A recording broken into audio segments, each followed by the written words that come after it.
Hello guys, welcome back to our YouTube channel. तो देखिए, मैं आपका दोस्त अभय आज आप लोगों के साथ लेकर आया हूं वीडियो, जिसमें आज हम देखने वाले हैं जो भी दिल्ली यूनिवर्सिटी के सेमेस्टर 5 के स्टूडेंट हैं उन सभी के पास सब्जेक्ट है income tax law and practice का। आज मैं आप लोगों के साथ उसकी यूनिट नंबर 5 की वन शॉट रिवीजन वीडियो को लेकर आया हूँ, जिसके अंदर मैं आपको एक ही वीडियो के अंदर पूरी यूनिट कवर करवाने वाला हूँ। जितना भी कंसेप्ट आपके एग्जाम के लिए रेलेवेंट है, आपके सिलेबस में दिया गया है, सारी चीजें काफी डिटेल में कवर करवाने वाला हूँ। तो बिना देर के शुरू करते हैं हम अपनी आज की वीडियो।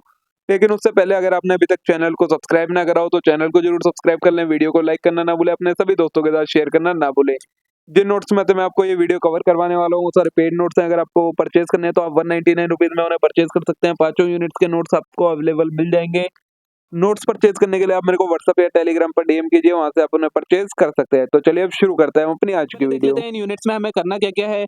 तो deduction from gross total income, rebates and relief, competition of total income and tax liability of individual, ये सारी चीजें हमें इसमें देखनी है। ठीक है, सबसे पहले जो पार्ट ए है इसका वो है deduction from gross total income की। जब आप पांचों हेडों की इनकम को कैलकुलेट कर लेते हो, उसके बाद जो लॉसेस वगैरह सेट ऑफ होने होते हैं वो सारे लॉसेस वगैरह सेट ऑफ कर लेते हो, उसके बाद जो इनकम बचती है वो आती है आपकी ग्रॉस टोटल इनकम।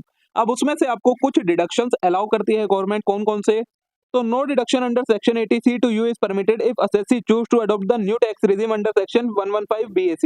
अगर जो टैक्स पेयर है वो 115 BAC, ये 155 हो गया लेकिन ये है 115 BAC स्कीम, जो कि न्यू टैक्स रिजिम है उसे ऑप्ट आउट करता है, मतलब उसके अंदर अपनी टैक्स कैलकुलेशन करता है, तो किसी भी तरीके का डिडक्शन उसे नहीं मिलता है। लेकिन ओल्ड स्कीम के अंदर जो पुरानी टैक्सेशन की स्कीम है उसमें काफी सारे आपके डिडक्शंस अवेलेबल होते हैं। जो इंपॉर्टेंट डिडक्शन है क्वेश्चंस में दिए गए होते हैं, सिर्फ वही मैं आपको कवर करवाने वाला हूँ।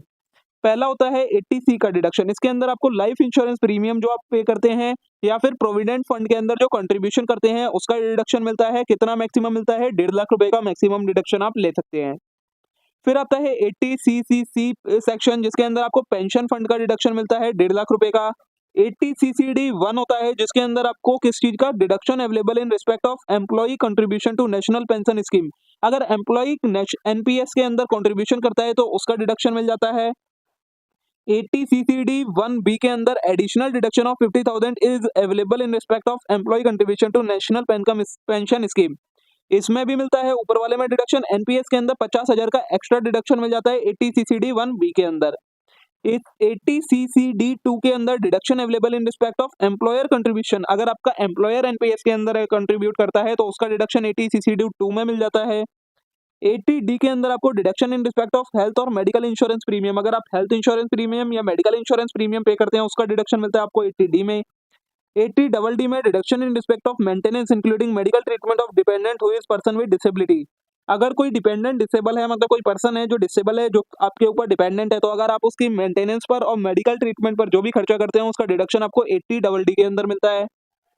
80DB के अंदर आपको deduction in respect of medical treatment का डिडक्शन मिल जाता है आपको।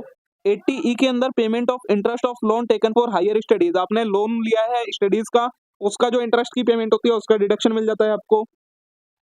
80EE के अंदर deduction in respect of interest on loan taken for residential house property, residential house property के लिए जो लोन लिया जाता है उसका डिडक्शन आपको 80EE के अंदर मिल जाता है। 80G के अंदर deduction in respect of donation to certain charitable institutions, कुछ फंड्स के अंदर और चैरिटेबल इंस्टीट्यूशन में अगर आप डोनेशन करते हो तो उसका डिडक्शन मिल जाता है। 80G के अंदर deduction in respect of rent पे, जो आप रेंट पे करते हैं उसका डिडक्शन मिलता है। GA में आपको डिडक्शन मिलता है साइंटिफिक रिसर्च और रूरल डेवलपमेंट के लिए अगर आप डोनेशन करते हैं उसका।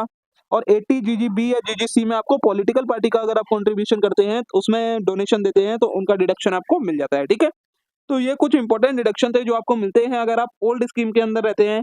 ये उससे रिलेटेड क्वेश्चन दिए गए हैं, आप इन्हें कैलकुलेट हम देखेंगे जो प्रैक्टिकल वीडियो वाले पार्ट होगा उसके अंदर। पार्ट ए कंप्लीट हो गया। पार्ट बी आता है हमारा tax rate, rebates and relief वाला, कि टैक्स रेट क्या है और किस तरीके से आपको रिबेट्स और रिलीफ मिलते हैं।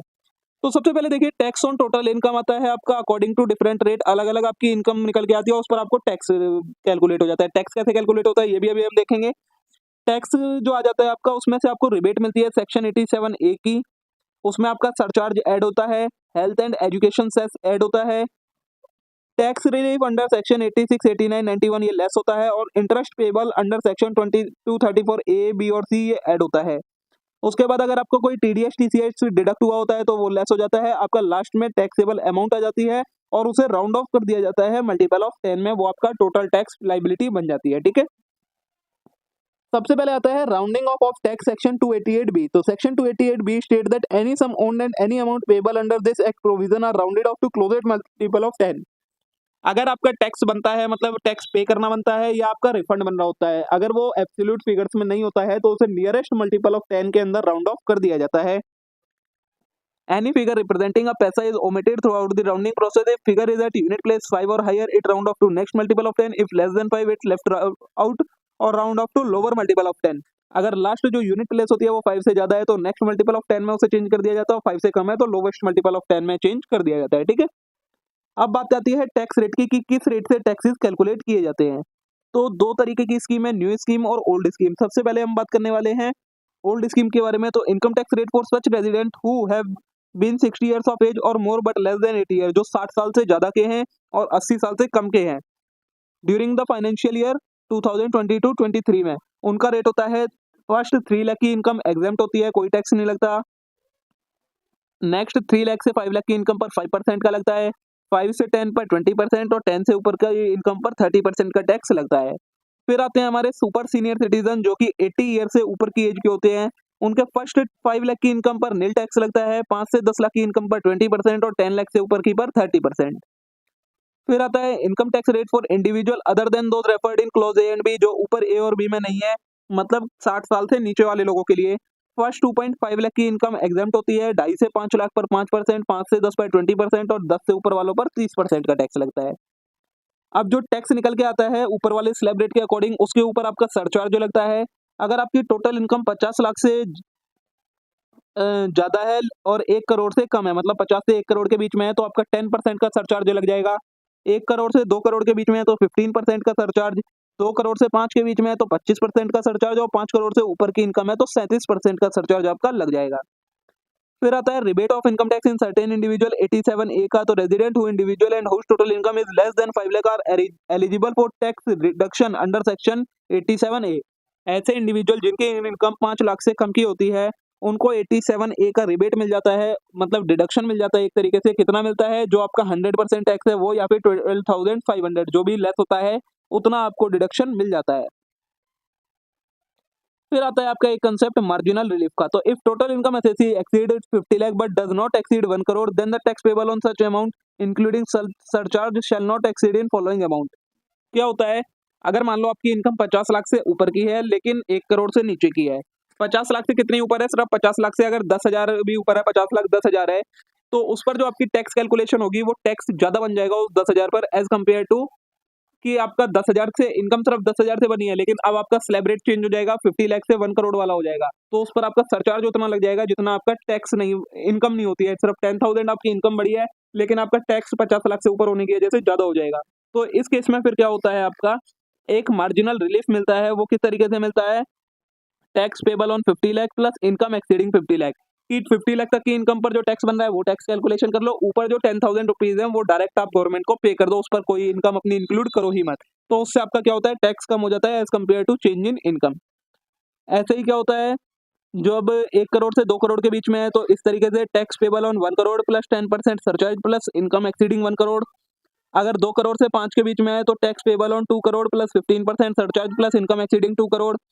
और 5 करोड़ से ऊपर की है तो tax payable on 5 crore plus 25% surcharge plus income above 5 crore. ठीक है, और मार्जिनल रिडक्शन के अंदर कोई भी health and education cess include नहीं होता है, तो जो भी आपका टैक्स आएगा उसके बाद उस पर आपका हेल्थ एंड एजुकेशन सेस लगता है। हेल्थ एंड एजुकेशन सेस होता क्या है, तो in order to ascertain the overall tax obligation of individual and tax payer and HUF the health and education cess 4% of total tax that they owe will be added to their tax due. Total tax calculation calculate करने के लिए आपको जो total tax बना होता है उसके ऊपर 4% का हेल्थ एंड एजुकेशन सेस लगाना होता है, तब आपकी फाइनल टैक्स लायबिलिटी निकल कर आती है। फिर आता है आपका, ये तो नॉर्मल स्लैब रेट हो गए नॉर्मल इनकम के लिए। अगर आपका कैपिटल गेन होता है तो उसमें जो आपका शॉर्ट टर्म कैपिटल गेन होता है उस पर 50% का टैक्स लगता है और लॉन्ग टर्म पर 20% का टैक्स लगता है। The total income is reduced by amount of long term gain, next the tax is computed separately on amount of long term capital gain and the reminder of total income tax. क्या बोला है, जब आपकी total income calculate हो जाती है उसमें long term और short term capital gain include होता है, तो उसे पहले उस टोटल इनकम में से रिड्यूस कर दिया जाता है। वहां पर नॉर्मल रेट से इनकम टैक्स कैलकुलेट होता है। जो शॉर्ट टर्म और कैपिटल गेन आपने लॉस लेस करा है शॉर्ट टर्म और लॉन्ग टर्म वाला, उस पर आपको सेपरेट जो ये रेट दिए हैं इससे टैक्स कैलकुलेशन करना होता है, तब आपका फाइनल टैक्स कैलकुलेट होता है। कैपिटल गेन कैसे कंप्यूट करते हैं? The following provision of 115 BB governing the taxation of revenue from lottery crossword. इन सारी चीजों पर कैपिटल गेन कैसे कैलकुलेट होता है? तो the total revenue is reduced bye income. इस तरीके की जो भी इनकम होती है वो आप अपनी टोटल इनकम में से रिड्यूस कर देते हैं और इनके लिए आप अलग जो टैक्स रेट दिए गए हैं उस रेट से टैक्सेशन करते हैं। ये टैक्स ऑन कैपिटल गेन नहीं है, ये टैक्स ऑन कैजुअल इनकम है। ये सारी कैजुअल इनकम्स आती है आपकी। और 30% tax rate will be apply to such income. इन इनकम के ऊपर जो ये आपकी स्पेकुलेशंस वगैरह वाली होती है, गैम्बलिंग वगैरह वाली, इन पर 30% का फ्लैट टैक्स रेट लगता है, ठीक है। The assessee must pay on tax on any income even in event that he is none other। क्या बोला है अगर आप बेसिक एग्जेम्पशन लिमिट के को क्रॉस नहीं करते हैं बट आपकी ये वाली इनकम है तो इनके ऊपर आपको फिर भी टैक्स पे करना होता है। द एंटायर बाकी इसमें और कुछ भी नहीं है सर, वही सारा नॉर्मल है। किस तरीके से आप टैक्स कैलकुलेशन करते हैं? जो फाइनल टैक्स कैलकुलेशन होती है तो आपकी इनकम फ्रॉम सैलरीज की इनकम आ जाती है, हाउस प्रॉपर्टी हेड की सारी इनकम आ जाती है, बिजनेस एंड प्रोफेशन वाली आ जाती है, अदर सोर्सेज की आ जाती है, ठीक है, और कैपिटल गेन आ जाता है। फिर यहाँ से आपकी निकल के आती है ग्रॉस टोटल इनकम। उसमें से आपको जो 80 वाली डिडक्शन अलाउ होती है वो सारी डिडक्शन आप लेस कर देते हैं तो आपकी टोटल इनकम निकल के आ जाती है। फिर आप इस टोटल इनकम के ऊपर क्या करते हैं? अपने टैक्स की कैलकुलेशन करते हैं, वो आपका टैक्स आता है, उसमें से आप 87A का रिबेट लेस कर देते हैं, सरचार्ज ऐड कर देते हैं, health and education cess add कर देते हैं, तो आपकी क्या निकल के आ जाती है? टोटल टैक्स पेबल निकल के आता है। उसमें से आप एडवांस में टैक्स पे कर रखा है वो लेस कर देते हैं, टीडीएस वगैरह डिडक्ट हो रखा होता है उससे लेस करते हैं, तो आपका net amount of tax liability निकल कर आ जाती है लास्ट में, ठीक है। इस तरीके से आपकी टैक्सेबल इनकम और टैक्स की कैलकुलेशन होती है। ये सारे आपको इसी से रिलेटेड एग्जांपल दे रखे हैं जिन्हें हम कवर करेंगे वीडियो के प्रैक्टिकल वाले पार्ट के अंदर। तो देखिए दोस्तों, यहाँ पर हमारी यूनिट नंबर 5 कंप्लीट हो जाती है। होप सो आप सभी के लिए वीडियो यूजफुल रही होगी। वीडियो अच्छी लगी हो वीडियो को लाइक करना मत भूलिएगा, चैनल को जरूर सब्सक्राइब कर लेना इस टाइप के और कंटेंट के लिए। Thank you.